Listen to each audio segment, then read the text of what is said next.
Yellow everybody and welcome to a new episode of Shakes and Fidget News. In today's episode we're gonna follow up on the survey for the new class, and as you can see on the screen already, this class has been selected. It is the Necromancer. Um, Before we start, if you like this type of content, don't forget to like and subscribe to get the notification when a new video is out, and also don't forget to comment below if you like the selection of the new class which will be coming in the game, or if you just want to say hello. I will be more than happy to uh, read your comments and answer. But on to the topic itself. So the new class has been selected. It is the Necromancer, and who is surprised? With 84.1% of the votes, you have chosen the Necromancer. The second place is the Plague Doctor, 77.6, and the Trickster is 61.4. I'm actually a bit puzzled how this works, because it does not add up to 100%. And to my knowledge, you were not able to select more than one, but that's an interesting one. Let's actually check now in this survey if it is possible to select more than one. Nonetheless, there was 18,741 votes, so quite a lot, I would say. I mean, this would mean that there is for sure, let's say 18,000 regular players at least. Maybe some of them did not vote, or maybe some of these were newer players and they wanted a new class immediately.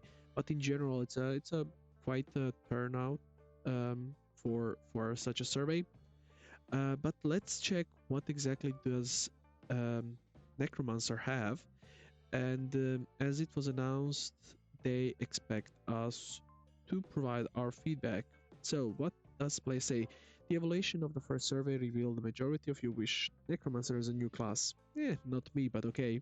I actually voted for Plague Doctor, and I actually hoped that Plague Doctor would be selected, because we know what to expect from the Necromancer, at least to a certain extent. Trickster was actually sort of a surprise. It was 64.1%, but the point is that Trickster was really hard to imagine, because there was not enough information about it. I would really like that they also share maybe those. I don't think they will, but like the skills for other two classes, but I don't think they will, as they already said that they will share only Necromancer. So, also, as already announced, now we want to do the second poll about the possible skill. Here we present you three possible skills in which Necromancer could go into battle against all classes except the Mage. So it seems that it would work something similar to Berserker, where Berserker Rage cannot, or Temper cannot trigger against Mage. So also for Necromancer, his any of the three abilities which we have today suggested cannot trigger against the Mage. I'm actually puzzled about this. So why it is always against the Mage that they sort of kill the ability? Because okay, mages have lower health, but they do a lot of damage, so I don't understand why this would not be triggered by mage. So we will see. Um, in any case, let's go through the abilities themselves.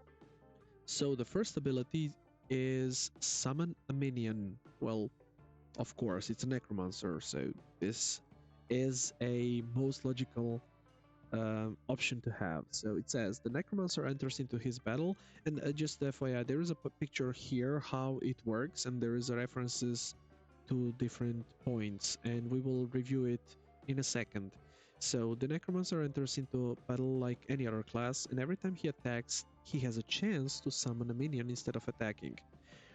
When he summons a minion, it is displayed at the bottom right corner of the player's portrait. So here there is a small skelly.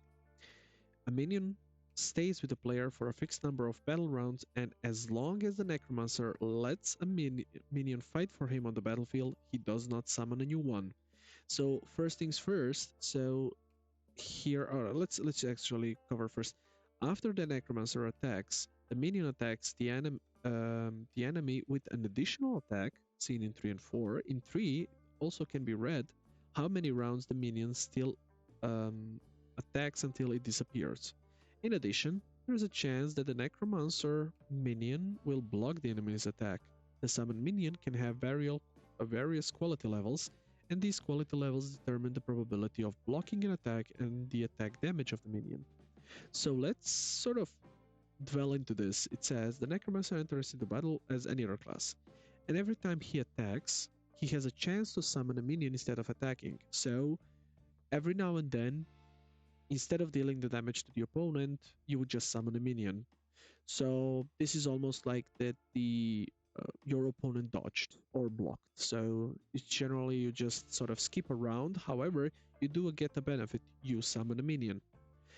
When he summons a minion, it is displayed at the bottom right corner. Really nice. And then he would stay for a fixed number of rounds. So similar to, let's say, Bard's instrument, which can last 3 or 4 rounds, let's say. And let's a minion fight for him in the battlefield. He does not summon a new one, so you cannot override. Same again as Bard's sort of instrument. You buff yourself for 3 rounds. After 3 rounds, you can rebuff yourself, but you cannot extend during those 3 rounds. After the Necromancer's attack, the minion attacks the enemy with an additional attack. Now here it does not say chance, so this means once you summon a minion, you become an assassin. So you attack twice. Seen in 3 and 4. Now I don't understand what this C3 and okay, so this one here, the hand goes attacking. This is the skeleton attack. In 3, it can also be read how many rounds. So above you would see like that there is a 3 rounds of your minion attacking. In addition, there is a chance that the Necromancer minion will block the enemy's attack. So that's also nice. And can have various quality levels, and these quality levels determine the probability of blocking an attack and attack damage of the minion. So one thing which I don't see here is regarding this chance to block enemy attack. Does minion actually have health pool? So if he dodges the attack, does this mean we have him for 3 rounds? Does this mean he can dodge, so he can block the attack 3 times? I would read it like that. He can also attack 3 times. I mean, let's say you are lucky enough that every time your opponent attacks, he would dodge, he would block, and every time you attack, it would be 2 times. I mean, this is guaranteed anyways. This is like quite powerful, I would say, because you are not receiving any damage, and yet you are doing double damage.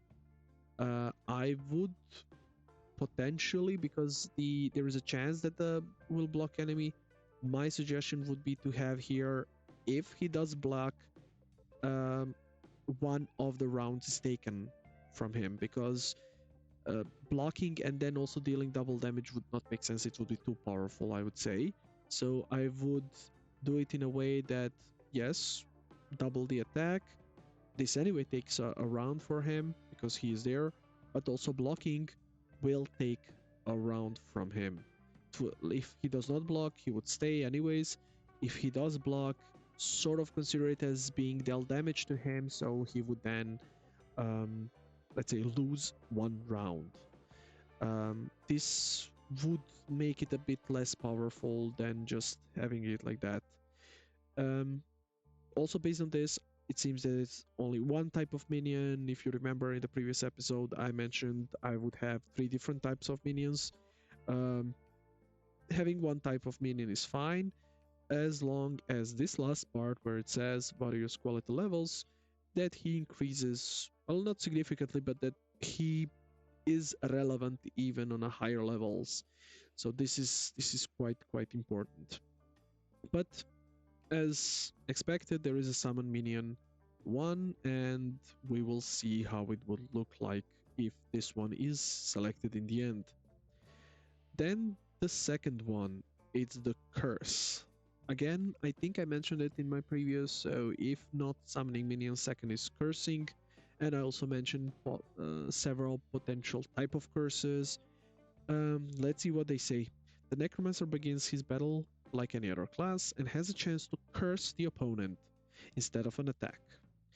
The curse is displayed in the enemy's portrait and can occur in different quality levels. The curse has following effects. The curse lasts for a number of battle rounds, dependent on the quality level. The enemy suffers damage at the beginning of Necromancer's round, dependent on the quality level. The enemy has a chance to miss their attack, dependent on the quality level, and the enemy cannot be cursed again. So we can see here again to sort of dig into it. It says the there is a chance to curse the opponent instead of an attack. Again, losing an attack, but cursing, and then you can see it here on the character portrait. There is a curse, so he would be losing. So it would last for a couple of rounds. I don't see anywhere here indication of how many rounds except maybe these eyes, but there is no other indication. Would have been nice, I mean, the same as they did it here and emphasized how many rounds it lasts. They could have put it here or somewhere else, but okay, not a problem. They will probably tweak it in the future if this one is selected. The enemy suffers the damage. This is expected, it's a curse. The enemy has a chance to miss. I expected this to be a separate curse. You can either do one or the second. Having both, I mean, if it's not too significant, like that this one deals 10% of damage every time, and then this increases 20% of a sort of chance of miss, then it's fine. But if it would be really high levels, then like having both is a bit too powerful. But I would assume that they would sort of tweak it in a way that it does not break the game and makes Necromancer overpowered. And then a last one, of course, makes sense. The enemy cannot be cursed again. So from this point of view, this is, well, more or less a standard one. So can be considered as any other class which we currently have with an ability to do additional damage. So for example, druids or for example battle mages. So it just gives you an ability which deals additional damage. In this case scenario, it does it over a couple of turns, but in general it's just additional damage. And plus on top of this, it actually has an added benefit of increasing the chance to miss of the opponent. So it's quite an interesting one, or a good one. Between the two, I mean, we will see the third one, but between the two, I like the summon minion more. I think it's, let's say, between the two, much more powerful. This is, let's say, just not that interesting, let's put it like that, because it's just curses, does damage, and that's it. This one is a bit more interesting to see this Kelly appearing on your side. But let's see the third one. The third one, Ritual of Ghosts. The Necromancer starts the battle and has a chance, instead of an attack, to initiate a powerful ritual. Interesting. Once the Necromancer has started the ritual, he no longer attacks the enemy. Instead, he gathers energy every round and for a powerful attack. The powerful attack is carried out when the Necromancer either drops below a certain health value, or has collected a certain amount of energy. And we can see it here. So the fight starts, you start collecting the energy. Here there is a 4, so I would assume this is the amount of the energy. There is no mention of the threshold. Of course, this depends how the ability will be developed, but let's say it's until 5 or 10, and once it either reaches that level, or you are sort of damaged below a certain health pool. Here it's 50%. Again, placeholder value for sure. Probably it would be less or more. You would then trigger an attack and do damage to your opponent. I see here two major issues. So the first issue is you are not attacking the enemy. So you are just standing there for, let's say, 5 rounds, and you are receiving the damage. um, it's fine, okay, because you will then do a lot of damage once you release this energy and sort of to finish your ritual. The only question is how much damage you do, and can it crit as well? Like, if you will one shot the player, then it's too powerful. If you will deal 50% of damage, maybe it's not too powerful. Maybe it's okay, like 50% of damage. If it would be like static 50% health, fine. If it would be an RNG based that you can deal 10% or 70%, I think it's really bad because you are not attacking, and almost all classes can get you below 50% of health in whatever rounds, 4 or 5. So when it triggers, you are already below 50% and you only dealt 10% damage to the enemy, which is really bad. On top of that, the second issue which I see here is the threshold. Let's assume that the threshold is 50% and it would automatically trigger, and you are fighting a scout or a druid, even better, a druid, um, or a bard. Druid or bard, I think, deal the most damage except mage, but this would not work against mage. So against druid or a bard, they can deal a lot of damage. So let's assume it's trigger on 50%, but you are currently at 60% health.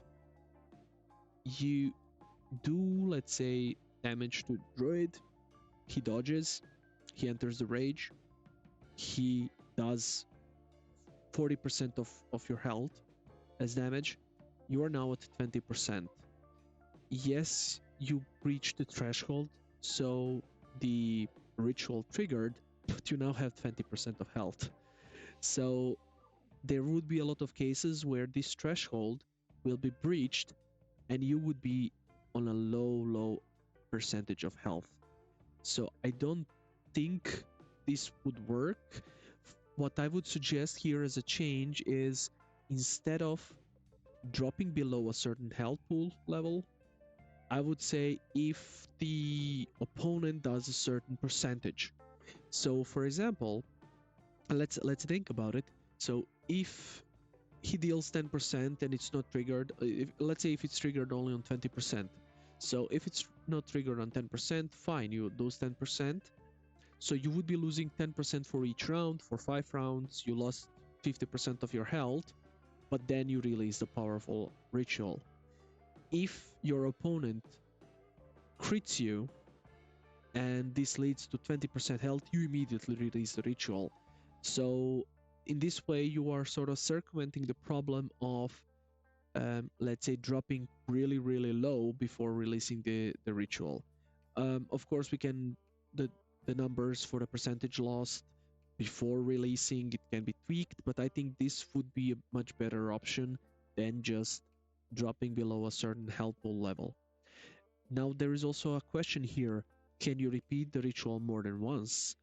It does not state here. We had development situations where a certain let's say ability can only trigger once. They were not implemented.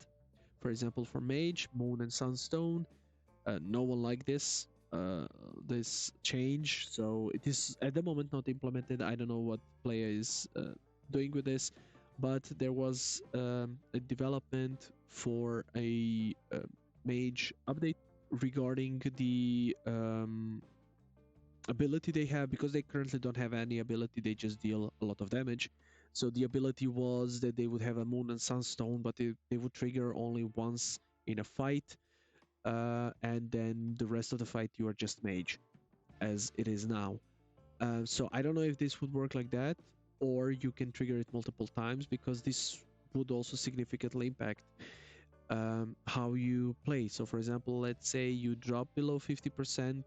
If the 50% is the threshold, you drop below 50%, you trigger the ability, the sort of the ritual, but then the next round you start collecting the ritual again, so you are not attacking and you would die. you don't have enough rounds. So from that point of view, I would say it does not make sense to have it more than once, because then this would hinder your ability to fight after you are dropping below 50%, if it triggers again, of course. At the same time, you could argue that if it's powerful enough, it's not a problem.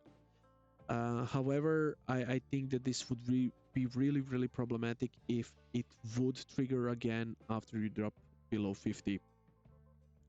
So this one is an interesting one, but I think there is a lot of open questions here and potential problems of making the Necromancer either too powerful if it does a lot of damage. When I say a lot of damage, like more than 50%, um, or it is making it the Necromancer so weak because if it triggers again after 50% of health, it will not trigger because of the health pool, it can only trigger because of the rounds, and you are not attacking. So if you have to wait for 5 rounds and you are not attacking, you will die for sure. So every time it triggers for a second time, you are dead, more or less. So I don't like this one. So between the three, personally, I like. So can you select more? No, you cannot. So I like the summon minion the most, and I will vote for that one. How do you like the concept? Very good. How do you like concept of the curse? I would say good.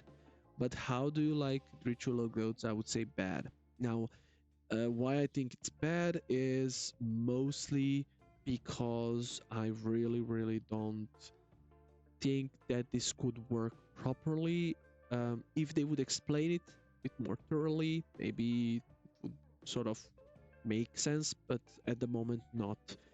Now, when I'm thinking, actually, this could explain the percentages of votes because we had such vote also previously, like sort of in the class selection, and we could select one of these for each of the class, so maybe the percentages were based on this one and not on this question actually.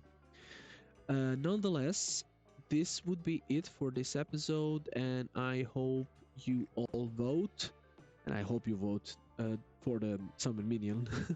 But let's see what will be the result of this survey. Till the next episode of Shakes and Fidget News, live long and keep on gaming.